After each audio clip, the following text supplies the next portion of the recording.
اگر آپ اللہ کی راہ میں 1 ریال خرچ کرتے ہیں تو کیا ہوگا؟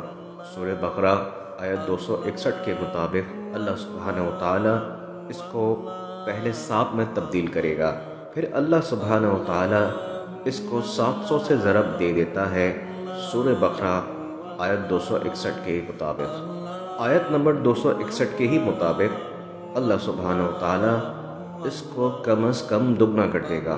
سورہ انعام آیت نمبر 160 کے مطابق ہر نیکی کو 10 سے ضرب دیا جاتا ہے۔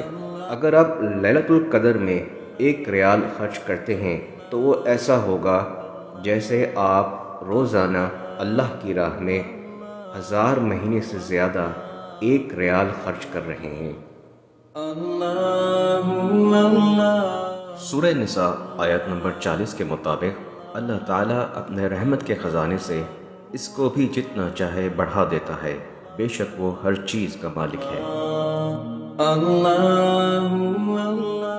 ہمارے ساتھ جڑے رہنے کے لیے ہمارا چینل سبسکرائب کریں۔